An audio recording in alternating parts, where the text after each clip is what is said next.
Olá, eu sou Marina Kombilenki e essa entrevista é para a edição do Psychoanalysis Today sobre racismo, castas e classe. Hoje eu vou conversar com a Vânia Maria Coelho Ferreira Cidade, que é psicanalista filiada à IPA, foi presidente da Sociedade Brasileira de Psicanálise do Rio de Janeiro e atualmente é diretora de Comunidade e Cultura da Federação Brasileira de Psicanálise, a FEBRAPSE. Oi, Vânia, muito obrigada por ter aceito o convite de falar comigo hoje. Oi, Marina, eu que agradeço pelo convite e pelo interesse em conversar sobre esse tema, que é um tema tão desprezado em geral, embora agora esteja muito atual. O Brasil tem uma proporção de 56% de negros e pardos na população geral. E nas sociedades psicanalíticas ligadas à IPA, a gente pode, no Brasil mesmo, a gente pode contar nos dedos o número de analistas negros em formação ou já membros. Como é essa experiência para você? Olha, Marina, eu acho que no início, assim que a gente inicia a formação, é um impacto a gente não ver, não encontrar a diversidade do nosso país. Como você disse, nós somos 56,6% hoje de pessoas negras e pardas no país. E a gente saber que numa federação que abrange todas as sociedades do Brasil, que, se não me engano, são 16, e mais os grupos de estudo, e que não chega a 2%, isso realmente é uma coisa que no início da formação impacta. Então, é um número realmente assustador. Então, quando a gente chega, a gente logo pensa onde estão as pessoas iguais a mim, por que elas não chegam até lá, por que elas não chegam para a formação psicanalítica. E o que nós sabemos é que, muito recentemente, é que os negros começaram a procurar análises, e ainda assim são poucos os analistas que relatam ter pacientes negros. Eu acho que isso reflete a história do nosso país, isso reflete o racismo estrutural do nosso país, que acaba se repetindo, se reproduzindo de algum modo nas instituições. Porque se nós não pararmos para nos preocupar a respeito desse quadro, se nós não pararmos para pensar o que significa isso não vai mudar, isso não tem como mudar, porque não é uma situação natural, e isso tem a ver com a nossa história. Para falar a respeito disso, nós teríamos realmente que falar da história do Brasil, da colonização, e eu acredito que isso não aconteça somente no Brasil. Eu acho que isso é um problema de todos os países que foram colonizados, onde houve a escravidão. A população negra continua nesses países, e eu acho que isso é ao redor do mundo, numa condição muito precária. Mas essa condição precária é importante que a gente diga que não é uma questão individual, que não é uma coisa particular, um problema do sujeito em particular. Isso é um problema da cultura, isso é um problema relacionado ao poder econômico que influencia na cultura e acaba não dando acesso a essas pessoas. Então, isso é muito importante de ser dito, porque a gente sempre tem uma tendência a culpabilizar os sujeitos individualmente e não reconhecer que tem algo que é muito mais amplo e que não é um problema exclusivo das sociedades de psicanálise, é um problema dos lugares de poder, da ocupação de lugares decisórios na vida da sociedade. Todos esses lugares carecem de pessoas negras. Você acaba de conseguir realizar duas grandes conquistas aqui no Brasil, na psicanálise mesmo, né? Você conseguiu fazer com que o Rio de Janeiro, a Sociedade Brasileira de Psicanálise do Rio de Janeiro, aceitasse negros, indígenas e refugiados num sistema de cotas para permitir uma entrada mais democrática deles, já que a formação é muito cara. E você também conseguiu criar a Comissão de Estudos Psicanalíticos sobre Racismo e Práticas Antirracistas na Federação Brasileira de Psicanálise. Você pode contar um pouquinho para a gente sobre isso? Posso. Na minha sociedade, Sociedade Brasileira de Psicanálise do Rio de Janeiro, eu acho que há alguns anos, desde a gestão do Pedro Gomes, que foi em 2010, havia uma abertura muito grande, especialmente da parte dele e do Ney Marinho, que era um parceiro importante. Havia uma receptividade muito grande para se discutir esses temas. Então, o primeiro passo que a gente tomou naquela época, isso tem 10 anos, 11 anos, foi instituirmos o Dia Nacional da Consciência Negra, que já existia no Brasil. Nós passamos, então, a convidar intelectuais do movimento negro, intelectuais na sua maioria negra, para dialogar a respeito do racismo estrutural, das relações raciais no Brasil. Isso foi uma enorme abertura, que acabou por trazer inúmeros analistas para essa discussão. Disso aí, para a gente criar essa questão das bolsas, na verdade, são ações afirmativas. São bolsas para negros, pessoas negras, indígenas e refugiadas.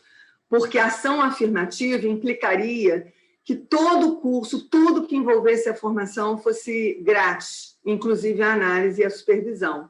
E a análise e a supervisão são os únicos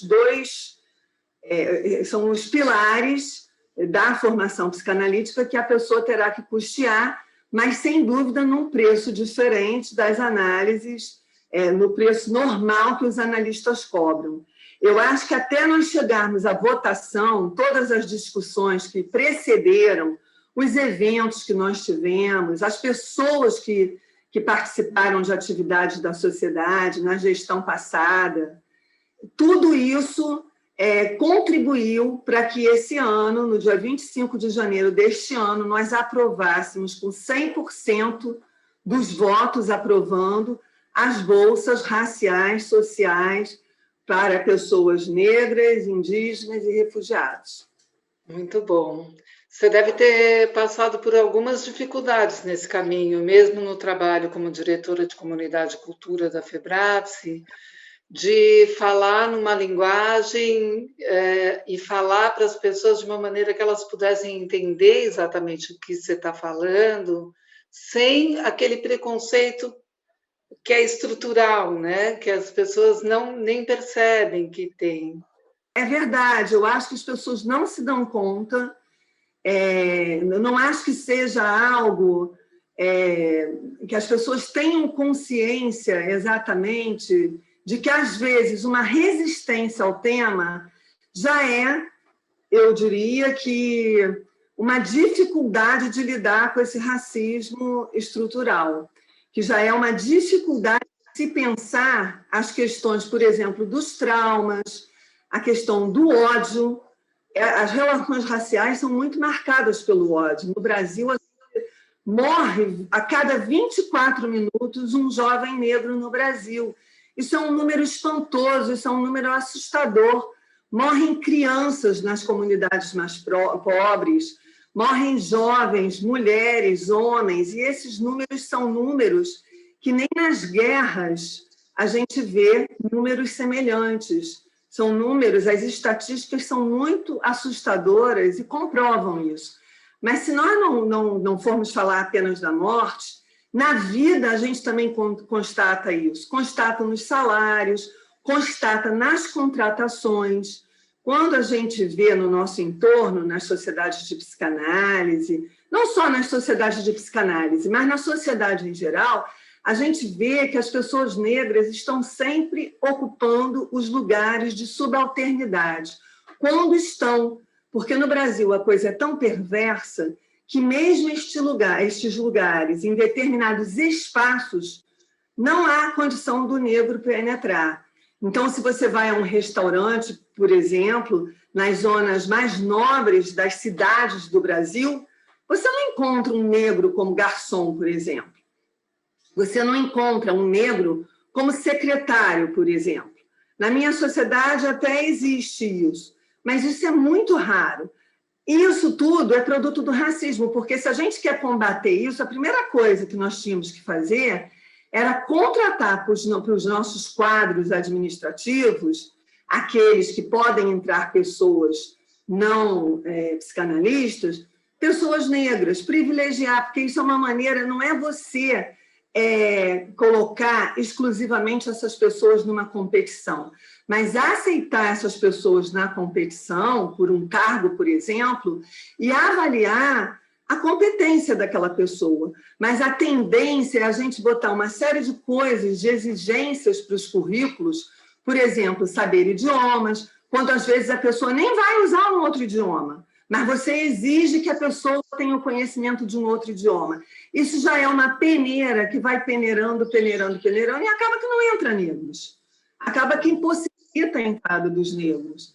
Agora, você percebe alguma diferença entre o que acontece nesse sentido no Brasil, na América Latina e nos Estados Unidos? Você tem alguma coisa a dizer? Olha, Marina, essa questão do racismo, da intolerância e da exclusão é algo que acontece no mundo inteiro, especialmente, como eu disse inicialmente, naqueles países que foram colonizados. Então, na América Latina e nos Estados Unidos não é diferente. Cada região tem as suas peculiaridades. Cada região você vai encontrar aspectos diferentes, mas tem muitos pontos em comum. Você vê, mesmo os países que não foram colonizados por Portugal, países colonizados pela Inglaterra, pela França, você vê países da África, eu estou me referindo à Índia, por exemplo, você vê que são populações divididas em castas, como você disse inicialmente, a Índia é assim, uma difícil penetração, é difícil romper esse bloqueio, são sempre as pessoas brancas, porque quando a gente racializa a discussão, é importante dizer que tem dois polos nisso aí, né? Tem o polo das pessoas brancas, que são hegemonicamente aquelas que têm poder, e o polo das pessoas negras, indígenas, amarelas, japoneses, enfim, chineses. A gente vai falar de todas as outras etnias. E podemos incluir até mesmo os judeus, que são brancos, mas até mesmo os judeus sofrem preconceitos, né? Então, isso precisa ser falado, isso precisa ser estudado, isso precisa ser discutido. Nós temos teorias na psicanálise, e vamos começar contando simplesmente com Freud. Os textos culturais de Freud, o texto sobre o narcisismo, psicologia das massas e análise do eu, o futuro de uma ilusão, mal-estar na civilização, qualquer texto freudiano que nós peguemos para estudar profundamente, nós vamos encontrar ali, na metapsicologia, vários elementos para a gente poder pensar não somente o sofrimento da população negra, mas como pensar determinados comportamentos, mas com a atenção de não patologizarmos o racismo, porque isso é um fenômeno cultural, financeiro, porque quem detém o poder de mudar isso são as pessoas que detêm o poder financeiro, que influenciam na cultura e nas subjetividades. Então, é fundamental que a gente pense essas questões para poder mexer nessa estrutura. E eu acho que quando a FEBRAPSE abraçou essa ideia de criar a comissão, que a diretoria inteira aprovou, e depois nós levamos isso para a Assembleia, e também houve uma boa receptividade por parte das sociedades, eu acho que foi o início para a gente começar uma conversa que eu espero que se espalhe por todas as sociedades e que crie realmente uma mudança. Falarmos sobre isso aqui nesse vídeo e no número do Psychoanalysis Today e em todo o nosso ambiente é uma coisa que facilita a inclusão de mais pessoas negras, indígenas e refugiados nos nossos quadros para a gente poder falar de diversidade mesmo. Eu acho fundamental e eu agradeço mais uma vez, porque eu acho que o Psychoanalysis Today tem uma amplitude em termos de alcance, alcança psicanalistas das mais variadas vertentes teóricas, de países diferentes, de localidades dentro do nosso Brasil diferentes. Então, eu agradeço muito pelo convite. Muito obrigada pela tua participação, Vânia. Acho que foi bastante esclarecedor e abriu para a gente poder pensar sobre essas questões e continuar desenvolvendo a reflexão sobre o racismo. Obrigada. Tchau, Marina. Muito Tchau, obrigada. tchau.